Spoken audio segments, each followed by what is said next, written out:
Good evening. Thanks for being here. It's wonderful to be on stage with my old colleague, Dhirendra Jha, whose work I've followed closely over the years. Um, Dhiren is going to talk to us about his comprehensive portrait of M.S. Golwalkar and the vision of the Hindu India that he dreamt of creating. I'd like to begin by quoting a passage from a book written in 1939 that's actually a remarkably prescient description of India in 2025. We are born in strange times, the author says in his prologue. Words which for centuries conveyed to us certain definite ideas have changed meanings. Noble words are profuse. Nobility is at a sad discount. Selfish greed, injustice, hypocrisy stalk here and there in insolent pride and pass for virtues. We are rolling down at terrific speed into the bottomless abyss of degeneration and yet congratulate ourselves on our progress. That passage was from a book titled We or Our Nationhood Redefined. The author was M.S. Golwalkar, the man who steered and shaped the Rashtra Swayamsevak Sangh for 33 years after he became its second leader in 1940. This year, as you know, the RSS marks its 100th anniversary. Over the course of its existence, it has gone from being despised by much of Indian society to soaring to the pinnacle of power. The Prime Minister was for decades a full-time worker of the RSS, and many in the Union Cabinet as well as ministries in the states have strong ties with the Sangh. In 1948, Nehru wrote a letter to Golwalkar declaring that the activities of the RSS were anti-national and often subversive and violent. Writing to the first Home Minister, Vallabhbhai Patel, Nehru said that the RSS ideology strikes at the root of our constitution, past, present, and future. But in October, when Narendra Modi released a commemorative stamp and coin to mark the centenary of the RSS, he said that the organization, since its founding, had been focused on nation building. He asserted that Sangh volunteers had been guided by faith in constitutional values. It would be funny if it weren't so tragic to remind ourselves of what Golwalkar said in that prologue. We have learned to call a class of people patriots, saviors of the nation. We have also learned to dub all the rest as anti-national. Really, have we thought it over well? Dhiren, congratulations on your book. To begin with, I was thinking that you've spent a lot of time over the last more than a decade looking at the Sangh. You began with your book on Ayodhya. You've looked at, you did a book called Shadow Armies, about 8 Sangh organizations loosely affiliated to the Sangh. You've written about Godse and his role in Gandhi's assassination and his vision of India. And now this book on Golwalkar. What is it about Hindutva that has made you invest so much time and energy thinking about it? Thank you, Naresh. In the first instance, I'm a journalist. I was doing normal journalism, like any reporter. I was covering political beats. Mostly, I was concentrating on non-Hindu right parties. Like I was covering left parties, I was covering regional parties of North India, then I was covering Congress. I had occasions to look at the activities of Hindutva from close quarters. For example, when 2002 happened, uh, I did become part of a group that created a documentary film on that pogrom in Gujarat. Again, when uh, Allahabad High Court gave its judgment in Babri Masjid Ram Janmabhoomi case in 2010, I, along with the senior journalist, who also happens to be my sister and my teacher, Krishna Jha, we started working on a book. Because basically, we want to tell the story of the night of 22nd December 1949 when the idol was surreptitiously planted in Babri Masjid. After finishing it, the book came out in 2012, and then I came back. Again, like a normal journalist, started working, covering my beats. Then, in the beginning of 2014, months before the Lok Sabha election, uh, I started covering Sangh Parivar as a beat. And but then things moved in a very quick succession. And then in May 2014, RSS captured India through BJP and with Modi as the face. This was the first time that this thing had happened. Of course, Vajpayee government was there, but it never happened earlier. Like, never before, a paramilitary organization had captured India, right? So that was something that forced me to stop a bit, look at the entire political situation, look at the RSS, because I was realizing, by then I had covered RSS for several months, right?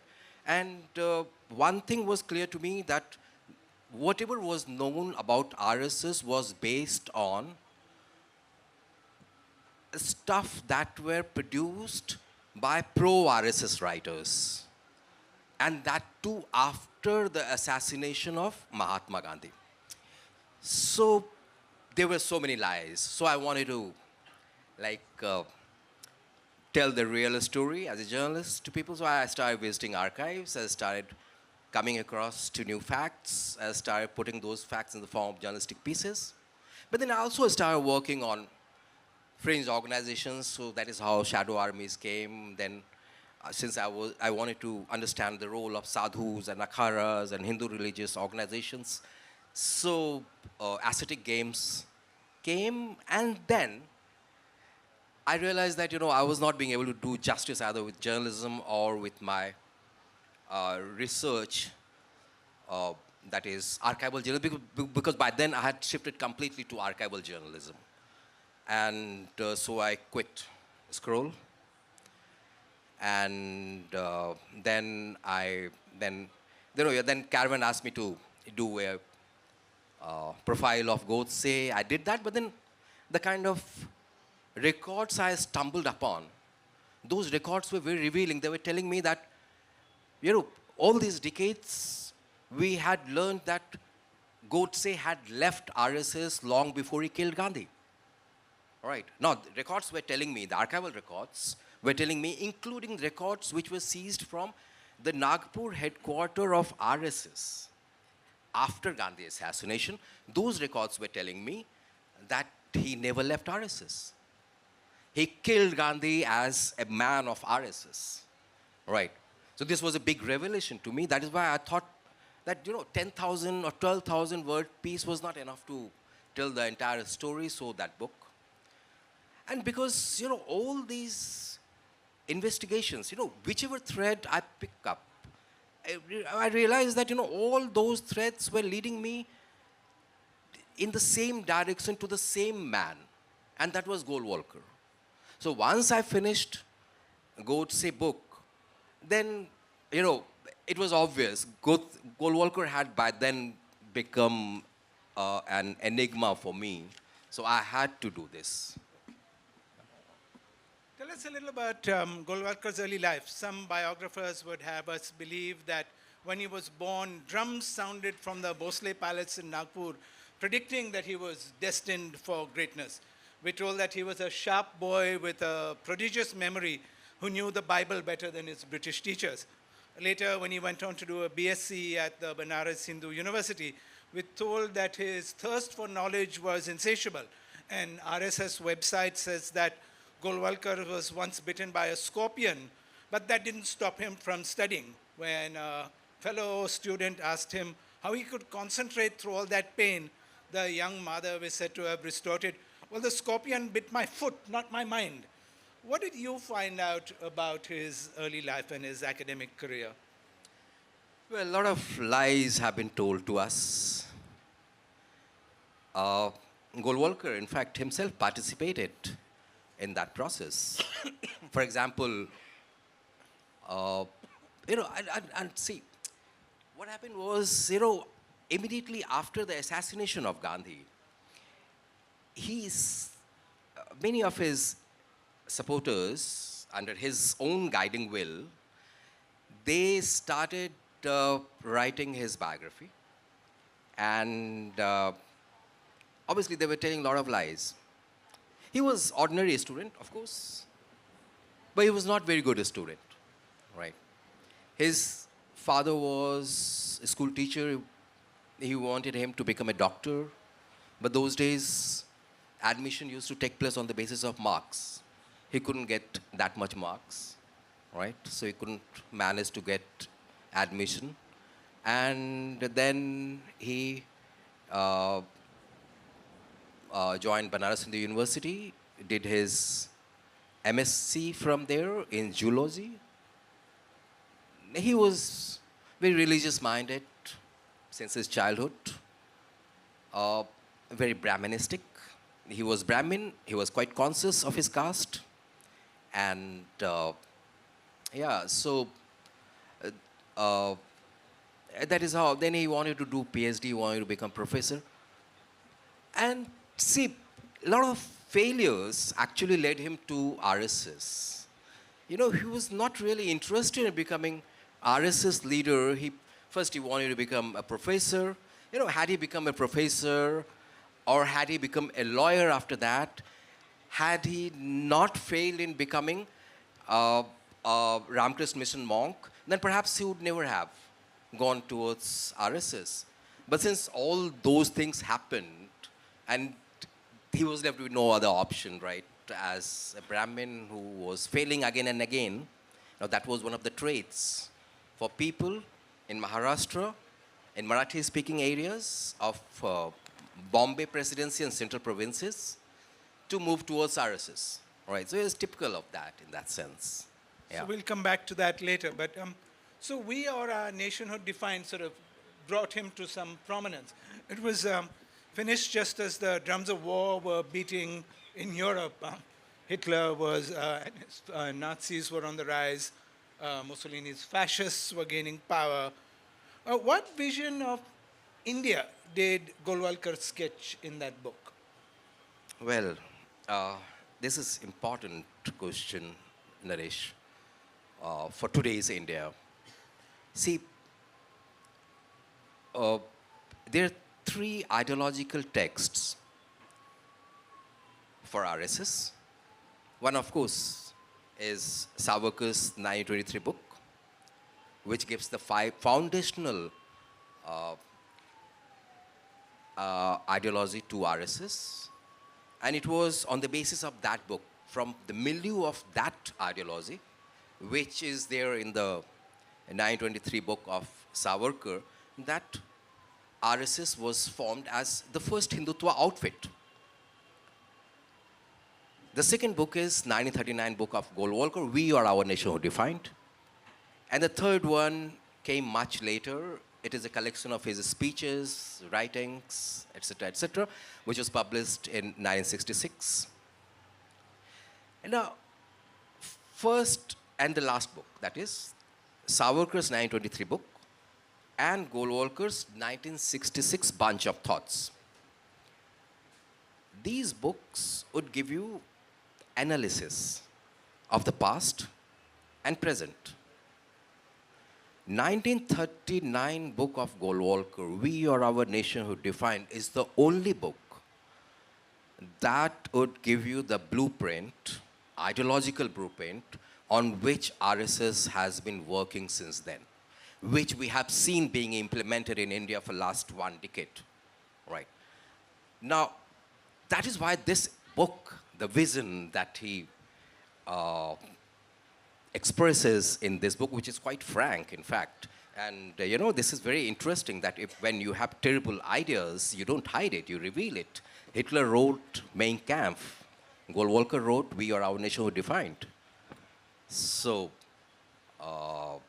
completely if you read the book, and not just book, even the book was published in 939, and book, in fact, uh, helped him become the central figure in RSS. Next year, when Headgever, the first Sar Sanghi Chalak, died, he succeeded him, became second Sar Sanghi Chalak.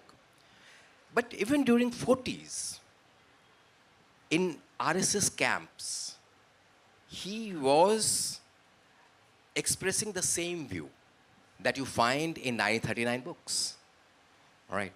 Completely Nazi model. He wanted to use, the book will tell you that he wanted to use Hitler's anti-Semitic model to be implemented in India to deal with minorities, especially Muslims in India.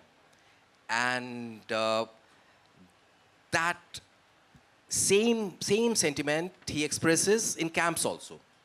All right. And same thing you see happening all these years.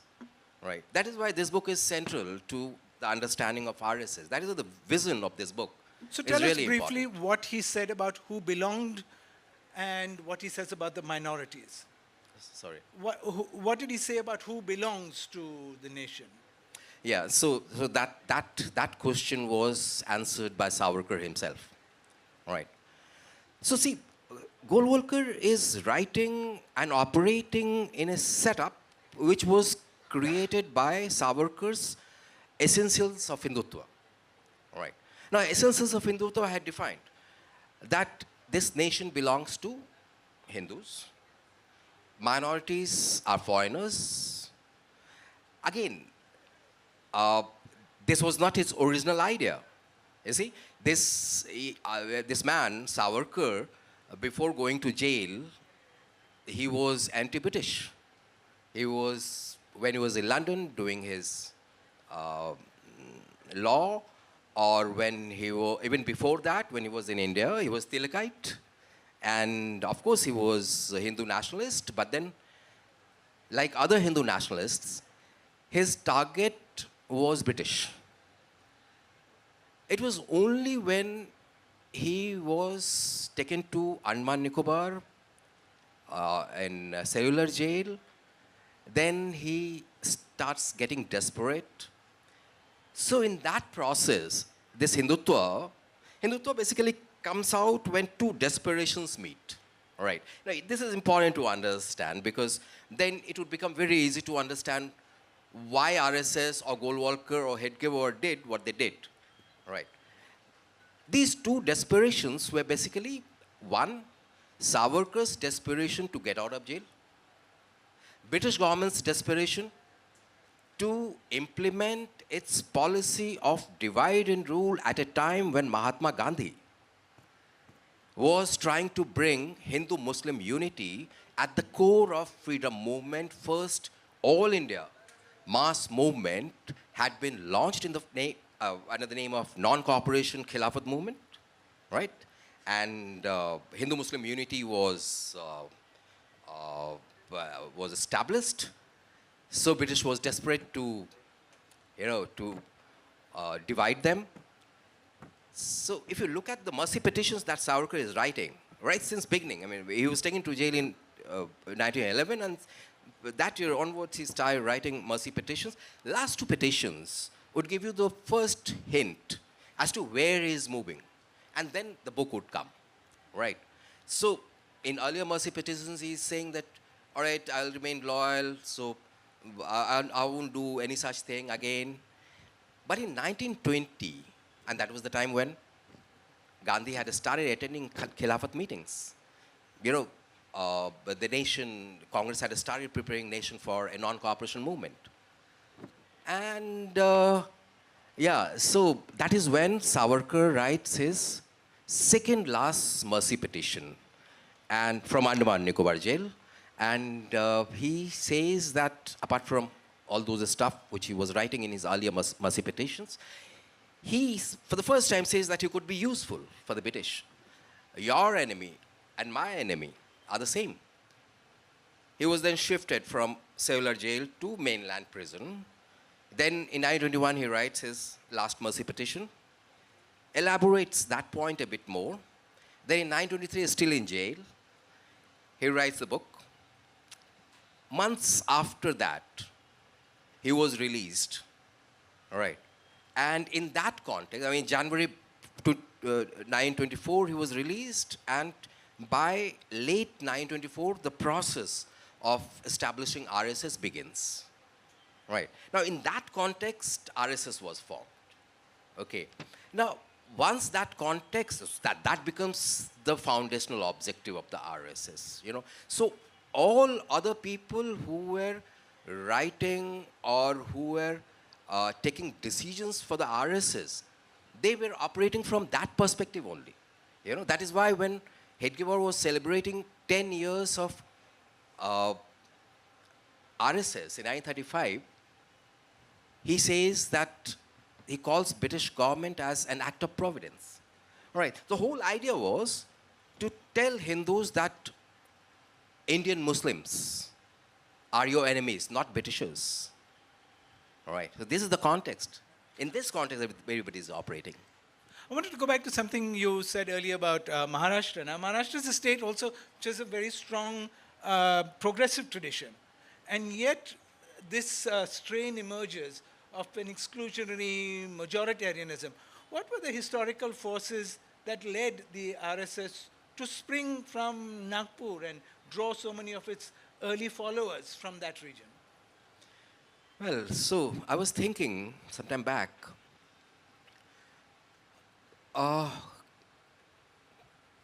could it have emerged among Brahmins? It emerged among Brahmins of Maharashtra. Could it have emerged among Brahmins of Bihar or UP or any other state? And I felt that perhaps not. It could have emerged only among Brahmins of Maharashtra. Why? Because only in Maharashtra, Brahmins had this nostalgia of a Peshwa rule. You know, they were not just priestly class, but they also considered themselves as ruling class. You know, they had political power in their hand, which they believed was taken over by British, right? So they considered themselves as a logical hire to that power whenever British would departure from this country, right? So that longing was very important for our Savarkar and his brother Babarao Savarkar, his elder brother Ganesh Damodar Savarkar, who was actually very instrumental in creating that group in late 1924 that formed the RSS, that became nucleus of the RSS in 1925. Now, they were trying to convince people in those meetings, just before the formation of the RSS, all young Brahmin boys who were not being able to compete in normal world, and but then they had this sense of being privileged, having power in the past, and yeah, so the whole idea that Babarao was carrying was that, well, Gandhi is entering into alliance with Muslims to ensure that Muslims again regains power, and then after British departure from India, and then the second point was that to prevent that we should have an organization of Hindus. All right. The second thing that was happening there, which in fact was equally important, was that, you know, around this time, Brahmins were feeling insecure in Maharashtra. Anti-Brahmin movement was getting radicalized, right? And we are talking about mid-1920s. Right? Ambedkar had started radicalizing it. So, to divert the anger of non-Brahmins towards an imaginary enemy, right? That was one way. I mean, both the arguments were good enough to convince those young guys, young Brahmin youth, who thought that perhaps by re-establishing Hindu Rashtra, we would get leadership position which they were not being able to get on their merit. And that is why we see RSS adopting Peshwa flag as its own flag. Yeah. So that is why Maharashtra. You know, early in Modi's regime, when we were discussing a story, a development at Scroll, some sort of very anti-Muslim slogans had been written on a bridge, I think in Alwar. And you immediately said, we need to look back to the history of this place because it was in a princely state. And you began to try, and there's a big passage in your book about how princely states nurtured the RSS in its early years. Tell us about that and why that happened. Well, see, uh, in 1940, RSS felt the necessity to enter into princely estates. That was because under Defense of India Act, parade ground activities of all private militia were stopped. Parade ground activities, drills, uniform, etc., were main attraction for youth getting attracted towards RSS. Right. Since this order was covering British-ruled provinces, so RSS started entering into princely estates. Now, the process began with Deccan.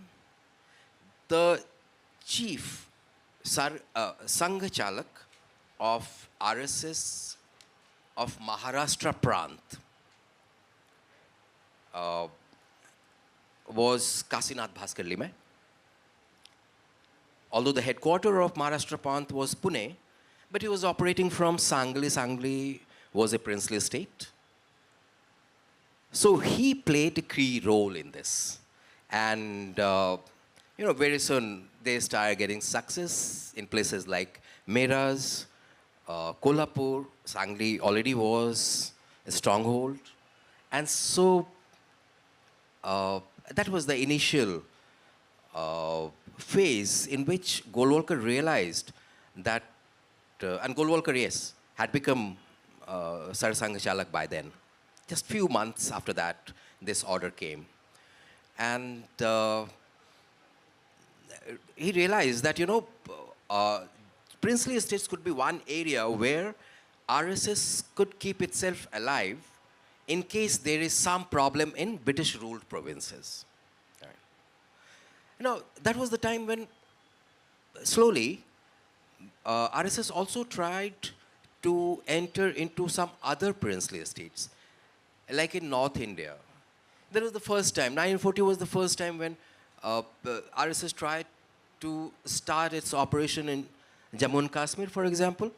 Early 1940s was also the time when RSS tried to start its activities in Kerala, in Kozhikode, princely state. And, but then it was not getting success in these princely estates, right?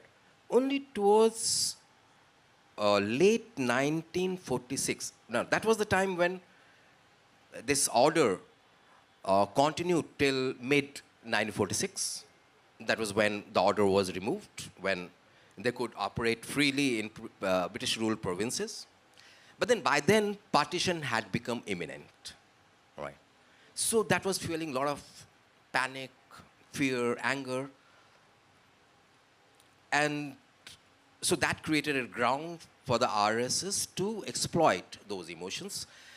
And it was also becoming obvious by then that since with the exit of British, the paramountcy would lapse. So these princely estates were also in flux.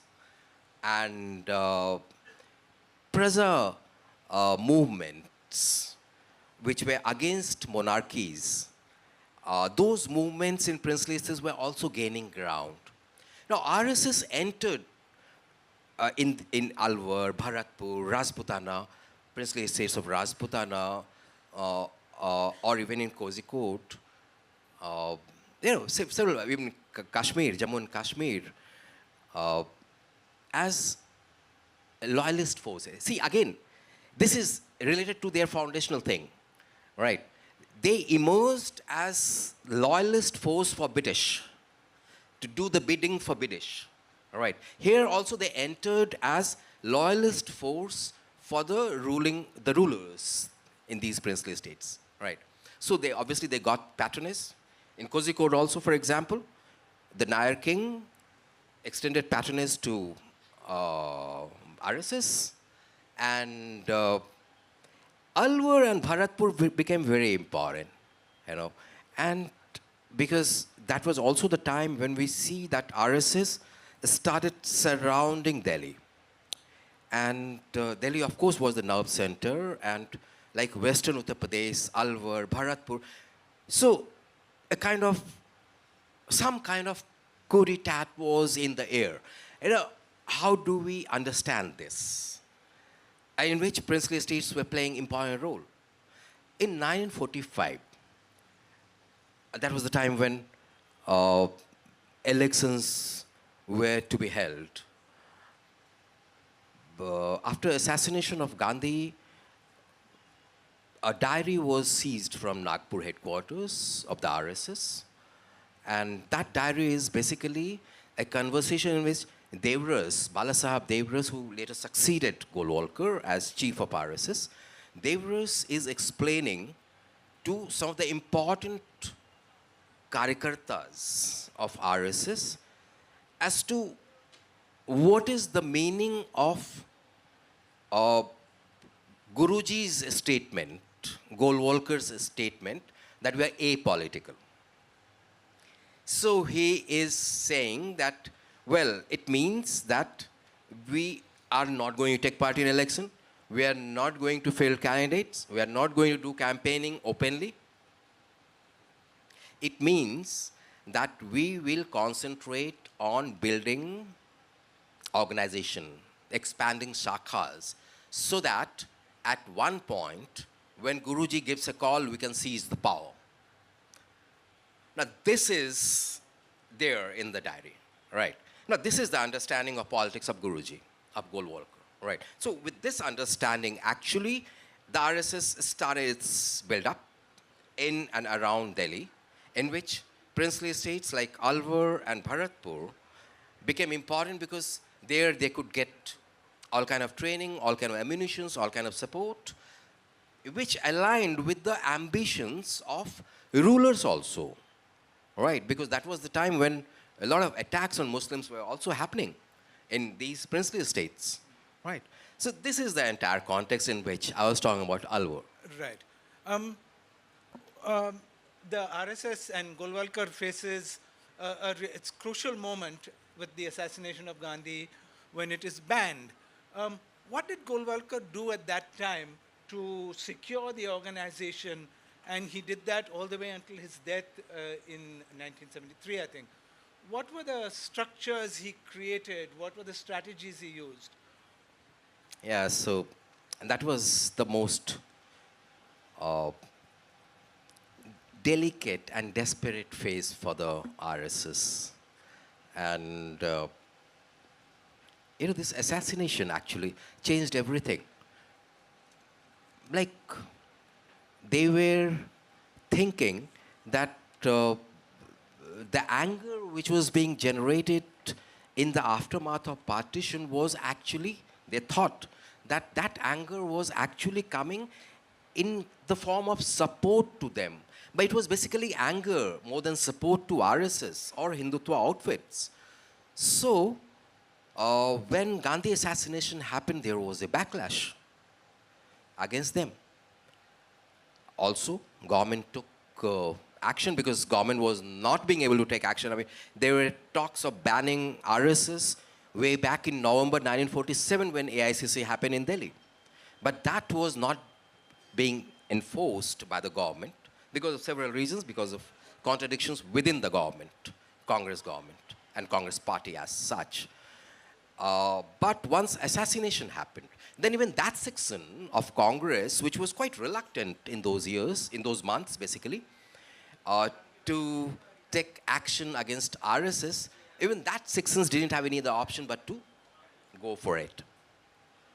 That is why the loss of that patronage, which RSS was enjoying before assassination, as well as people's backlash and government's action, all three created a situation in which it seemed as if RSS would just fizzle out. All the pracharaks started coming back. They started getting into normal life. All the RSS guys were put behind bars. But then Golwalkar remained adamant. You know, about a year back, after a year later, Savarkar was released. He was given benefit of doubt, and he just removed himself from public life. Right? He lived for about 18 years or so, but he tried not to irritate the government after that. But Golwalkar, yes, he remained persistent. Yeah. While he was in jail, while the RSS remained banned, they came out with a new organization called ABVP. ABVP was not a student body. Right, much later it became a student body. It was a new banner under which RSS guys started assembling. Right. Secondly, again, while he was still in jail, RSS guys came out with a news agency. It is called Hindustan Samachar, which is now one of the most prominent news agency in the country. So yeah, so they were working on it. Once ban was lifted and RSS was allowed to work, now that had a serious problem, you see. It was not just the question of RSS having a constitution. Nobody asked, not even Nehru.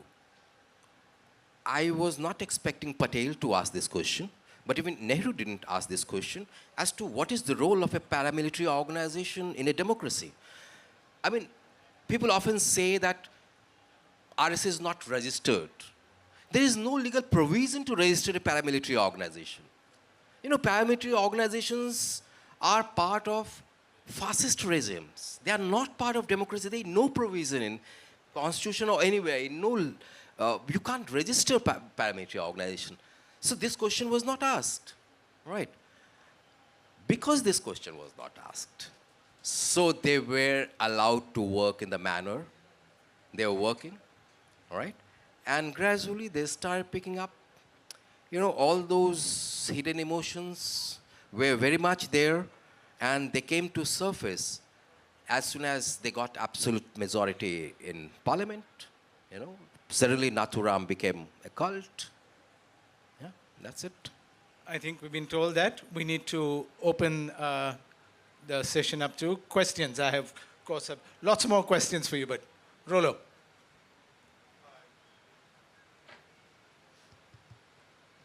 Yeah, thanks. Apparently, here in Kerala, there are more RSS chakas than in any other state.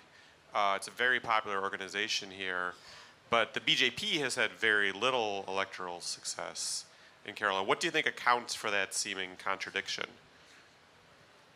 Well, Kerala is a special case, you know.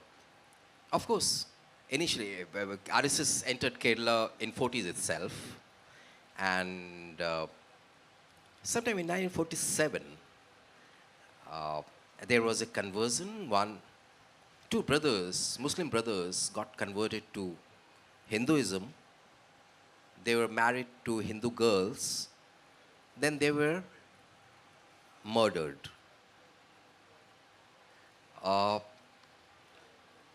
Dattopant Thengri, who later established BMS, Bharatiya Mazdoor Sangh, was instrumental in this conversion.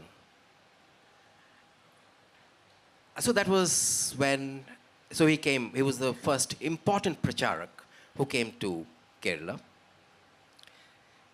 But then, when we are talking about Kerala, it means we're talking about three princely states: Kozhikode, Cochin, and the southern state. What is that? Travancore. Yeah. So basically, they are operating in Kozhikode. Then we see that Golwalkar also coming here in 1965 for treatment, but it was not being able to grow. Right, some individuals were there, driven by some anger, some hatred. That's it. Some individuals, not as an organization. But then a commercial competition begins in late 1960s between Mangalore Ganesh Biri and Kerala Dinesh Biri. And so the first murder happens in 1969. Mangalore Ganesh Biri, being supporter of RSS, this Kerala Dinesh Biri, being backed by communist parties. So first murder happens, then it is followed by another murder. Both the murder happens. I just don't remember which side killed first and then other side retaliated later. But then both the murders happen in 1969. Still, RSS was working here, but it was not being able to grow. Some patronage was there. Nayars were, of course, supporting section of Nayars. But that section was not enough. You see, Kerala had a long history of social movement, communist movement. You know, that was not letting these people to grow. And that is why, when a communal riot happened in 92, then RSS decided to form Hindu Aikyavedi.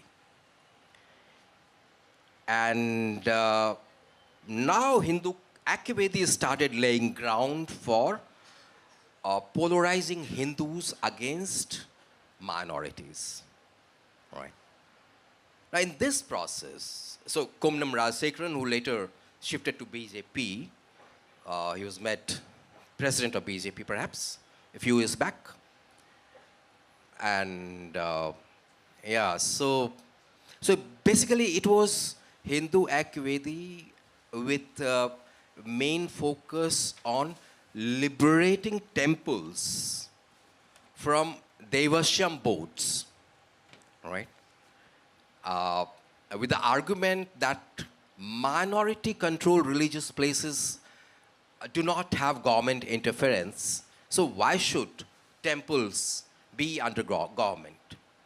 That was the whole point, but they couldn't succeed even today. But then they did lay ground for some expansion of BJP, right? But still, I still believe that, I don't know, I often believe something and happens something else. But yes. So I would like to ask two things. So in your book, Gandhi's Assassin, you've been writing that the Godse came to Ratnagiri and met Savarkar. And at that point of time, Godse was influenced by Gandhi's slogans. He was not writing his matriculation examination by taking the slogans of Gandhi for protesting against or showing the disobedience to the British government. And Savarkar was not countering him at his face. He was just manipulating, taking time to manipulate this person and indoctrinate. By going through several documents, did you notice anything that the RSS giving the direction to the Karyakartas that how you should penetrate to the public? This is the way. You should use this way to penetrate to the public. Is there anything like that? That is my first question. And I have a second question where in the last month, in Kerala, we had a controversy where in a newly started Vande Bharat train, a group of students were singing the Ganageet of RSS. And that started a great discussion in Kerala. And I would like to know, is there any hidden purpose in Ganageet of RSS? Well, you know, they don't, you know, there is only one method through which these people enter into society, right? There is no other method. And that method is hatred, all right? Wherever they find possibility, they use that method, hatred against Muslims. And they try to convince people that you are insecure so long as Muslims are here. So, I mean, they don't overtly say anything to their karyakartas as to how to convince people. In fact, if you read their literature, you will find that they don't even believe in convincing people. You know, they believe in being with them, you know, as in solidarity, right? As if they were being attacked from everywhere by Muslims, you know. So that is the kind of atmosphere that these people create. And in that atmosphere, they often find a space to grow. As for this, your second question, this this prayer of RSS, there is no hidden meaning in it. It is so obvious. You know, if you read the prayer, it is now in Sanskrit. Earlier it was in Marathi. The meaning is obvious. You know, they want to create a state where Hindus would decide the national identity, where a space would be created to treat Muslims as second-class citizens. You know, that is all the prayer talks about, nothing else, in a very hidden manner, which is their style. I think we're out of time, so we'll have to end here. We can take one more question. Was RSS inspired by, his ideology was inspired by Lokmanya Gangadhar Tilak in any way? I say this because Tilak promoted the great Ganesha festival.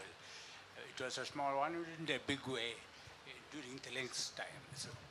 Yeah, so this is a really good question, sir, because a lot of people often use the term Hindu nationalist for these people, you know, RSS guys. See, what was happening in those days? Some Hindu leaders, like Tilak, they were using Hindu religious symbols, but then they were mobilizing, with the help of those symbols, people against British. Right. See, nationalism has a context in India, and that context is Azadi Ka Larai, freedom struggle. It is from this context that nationalism emerges in India. Right. So long as Hindu leaders were using Hindu symbols, religious symbols, or public rituals to mobilize Hindus against British, it remained Hindu nationalism. Right. What Savarkar does, he creates a brick.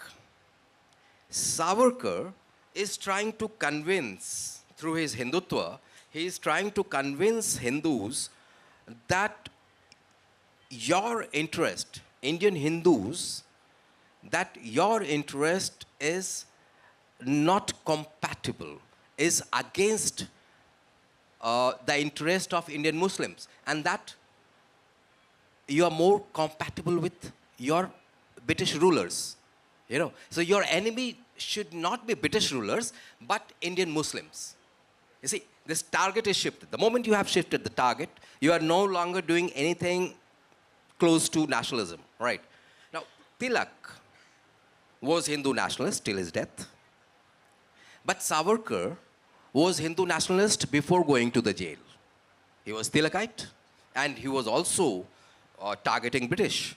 But once he entered into jail, once he gives Hindutva as a theory, then that theory is a rebellion against Hindu nationalism. You know, it is dividing the nation instead of targeting British. Well, thanks. We're out of time. Dhiren, thank you so much for diving back into the archive, into the past, to help us understand this present moment. Thank you all for coming here.